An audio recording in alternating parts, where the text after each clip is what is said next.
When visiting an amusement park, the park's app is seriously one of the best weapons you can have at your disposal in order to have the best day ever at that respective park. So in this video, I'm going to be using the Universal Park app to explain all the different features of the different park apps and explain how you can use them to your advantage to have the best day ever at that park. So let's get started. Honestly, in my opinion, the biggest advantage of theme park apps is the fact that you can view ride wait times from the app without having to go up to each individual ride you want to ride to see how long the wait time is. And using the Universal app, for example, all you have to do is click on the ride section and it'll show you the individual wait times for the rides. Like, for example, Hagrid's Motorbike Adventure has a 60-minute wait, which, by the way, if you're not familiar with that ride, that's actually a pretty short wait. Like, that's pretty much a walk-on when it comes to Hagrid's, because if you don't know, that ride can regularly hit up to 2-hour, 3-hour, even 4-hour waits, though I've only seen it max out at 3 hours. And then also, if you scroll down, Harry Potter and the Forbidden Journey right now, which, by the way, is my favorite dark ride, literally has a 10-minute wait. And then the Hogwarts Express, well, that's closed. So yeah, I'll show you ride closures as well. For example, Jurassic Park River Adventure has a 5-minute wait. And so you get the point. Like, you can just see all the wait times for everyone in the rides at the park, which is incredibly useful when planning out your day. So you can just save a bunch of time by not having to walk up to the ride to see whether the wait's too long for you to ride or not. The park app also allows you to view park hours. So for example, on the day I'm recording this, which is February 13th, Universal Studios is open from 9 a.m. to 7 p.m.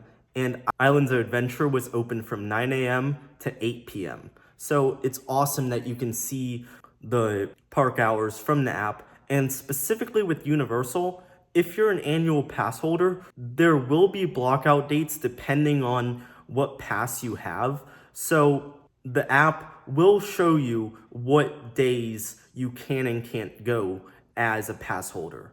So keep that in mind if you're ever planning on buying a Universal annual pass. And also with park apps, they also allow you to view a virtual map of the park, which is incredibly useful. Like right now, I'm in Port of Entry at Islands of Adventure, and this is just incredibly useful because like the parks nowadays, being all digital focused, basically rely on you to use your phone to navigate the park, as these parks don't hand out physical maps anymore. I would know because when I went to Canada's Wonderland this summer, I wanted a physical map as a collectible, and they didn't have any.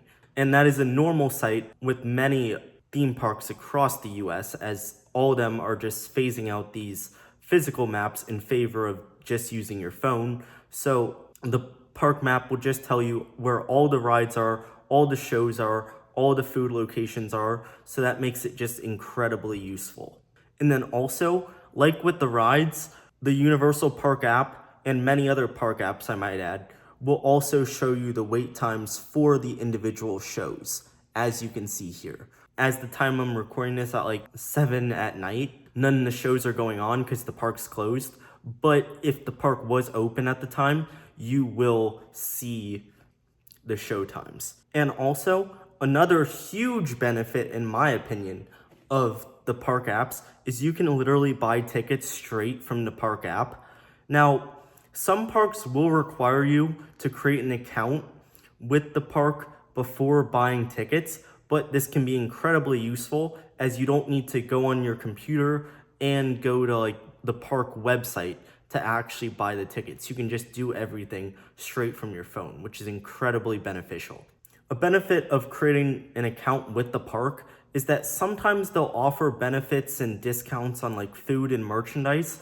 Now, these aren't always guaranteed, but they will be available sometimes, and they can definitely save you a decent amount of money if you take advantage of them at the right time. And also, another small tip with these park apps, always keep notifications on, just because you'll be notified of any price drops on tickets, which that doesn't happen with Universal very rarely. Now, one thing Universal will do is they will have like deals where you like if you get a 2-day 2 park pass, for example, you can get like 2 or 3 days free. So that is a discount that Universal will do. But some parks, like for example, when I was visiting Cedar Point and Canada's Wonderland this past summer, multiple times they had regular price drops where like the tickets were regularly like $20 off. So if you can take advantage of those, you should definitely take advantage of those price drops.